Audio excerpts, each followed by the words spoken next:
তবে এখানে যে জিনিসটি আপনাদেরকে আমরা বলতে চাই সেটি হচ্ছে যে আজকে এই অবস্থায় ওনার শারীরিক অবস্থা নিয়ে আমরা ডেফিনেটলি ওনার সুচিকিৎসার ব্যাপারে যথাযথ ব্যবস্থা গ্রহণ করা হচ্ছে এবং সর্বোচ্চ সতর্কতা অবলম্বন করে নিবিড় চিকিৎসা দেওয়া হচ্ছে।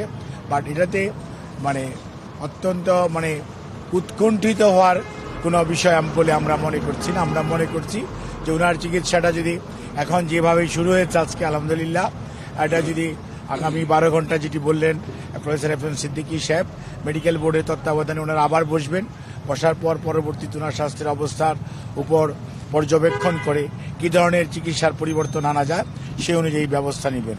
কাজে এই ব্যাপারে উনি যেটি বলেছেন তার বাইরে আমরা যেটি বলতে চাই যে বাংলাদেশ জাতীয়তাবাদী দলের ভারপ্রাপ্ত চেয়ারম্যান জনাব তারেক রহমান সাহেব, উনি গত ভোর রাত্র থেকেই ওনার আম্মুর চিকিৎসার ব্যাপারে নামের চিকিৎসার ব্যাপারে সার্বক্ষণিক যোগাযোগ রাখছিলেন এবং ওনার সহধর্মিণী ডাক্তার জুবাইদুর রহমান এবং ওনার ছোট ছেলে অর্থাৎ আরফাত রহমান কোকুর সহধর্মিণী উনি সৈয়দা শামিলা রহমান, উনি এখানে উপস্থিত বাংলাদেশে আছেন।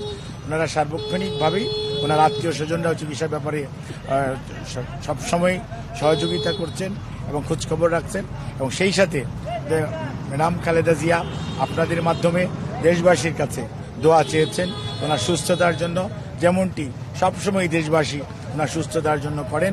উনি আপনাদের মাধ্যমে সবার কাছে দোয়া চেয়েছেন এবং সেই সাথে আপনারাও যে রাত্র জেগে ওনার এই শারীরিক অবস্থাটা দেশবাসীকে জানানোর জন্য সময় ব্যয় করছেন, সেজন্য উনি আপনাদেরকেও ধন্যবাদ এবং কৃতজ্ঞতা জানিয়েছেন। ধন্যবাদ।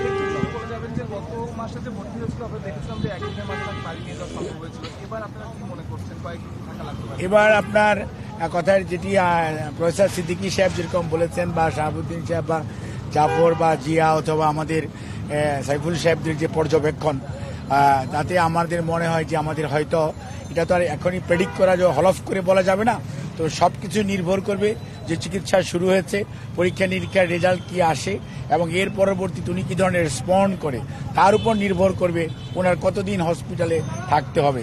কাজে এখানে আগাম অগ্রিম কোনো ধরনের ভবিষ্যৎবাণী করাটা সঠিক হবে না। ধন্যবাদ। আজকে আমরা অ্যাকচুয়ালি বাসা থেকে গতকালকে থেকে আমরা উই আর ট্রাইং যে আমাদের মেডিকেল বোর্ডের সিদ্দিকী সাহেব এবং শাহাবুদ্দিন সাহেব এবং জাফর, আমরা বাসায়, আপনারা মনে রাখবেন উনি যখন বাসায় থাকেন তখন উনি সার্বক্ষণিকভাবেই এই মেডিকেল বোর্ডের সদস্যদের তত্ত্বাবধানে চিকিৎসাধীন থাকেন এবং ওনার সবসময় পরীক্ষা নিরীক্ষা কিছু না কিছু সপ্তাহে সপ্তাহে করা হয়, যেগুলো প্রয়োজন সেই অনুযায়ী ওনাকে সাজেস্ট করা হচ্ছিল যে উনি যাতে দ্রুত হসপিটালে শিফট করে, কারণ অনেক পরীক্ষা বাসায় করা সম্ভব হয় না, সেজন্য ওনাকে আনা হয়েছে। আমরা আশা করছি যে পরীক্ষা নিরীক্ষার পরবর্তীতে ওনার শারীরিক অবস্থার উন্নতির উপর ভিত্তি করে আমরা সিদ্ধান্ত নেওয়া যাবে, মেডিকেল বোর্ড সিদ্ধান্ত নেবে কবে নাগাদ ওনাকে হাসপাতাল থেকে বাসায় নিয়ে যাওয়া যাবে। ধন্যবাদ।